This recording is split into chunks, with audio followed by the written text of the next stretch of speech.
ধরেন হালকা পরিমাণের ব্লাড আসছে, অসহ্য, মাঝে মধ্যে অসহ্যই ব্যথা।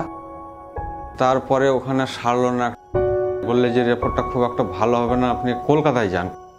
আমার নাম নবাব শেখ, আমি বীরভূম থেকে আসছি। আমি রামপুরহাটে পায়খানার জন্য দিনে ওই মোটামুটি 7 বার 8 বার করে পায়খানা হতো, তাতে ট্রিটমেন্ট নিয়েছিলাম আশেপাশে। তারপরে ওখানে সারলো না, একটা বায়োপসি রিপোর্ট দিল। রিপোর্টটা আমি রামপুরহাটে করার জন্য রাজি হইলাম। তারপরে আপনার রামপুরহাটে বললে যে রিপোর্টটা খুব একটা ভালো হবে না, আপনি কলকাতায় যান, কলকাতাতে রিপোর্টটা খুব ভালো হবে। কলকাতায় কড়রায় আসলাম, কড়রায় আসার পরে রিপোর্টটা করলাম, তো রিপোর্টে ধরা পড়লো যে কলন ক্যান্সার হয়েছে। দিয়ে ওখান থেকে ধরেন এসে ট্রিটমেন্ট নিলাম যে হিমোপ্যাথি খাবো। হিমোপ্যাথি খাওয়ার পরে আবার আমি যে একটা রিপোর্ট করলাম, রিপোর্টটাতে দেখলাম যে কিছুটা ছড়িয়েছে কি অসুখটা। তো বললে যে না, অসুখটা ছড়ায়নি, যেখানকার সেখানে আছে। আমার এখন বর্তমানে 2-1 দিন থেকে এখন ধরেন হালকা পরিমাণের ব্লাড আসছে, আর ধরেন ওই পায়খানার দ্বারে সামান্য ব্যথা আছে, মানে অসহ্য, মাঝে মধ্যে অসহ্যই ব্যথা, আর মাঝে মধ্যে ঠিক আছে। তা আমি এখন বর্তমানে ওখানে ট্রিটমেন্ট নিচ্ছি। ওখানে আমাকে আর লাগলো না। এবার আপনাদের যে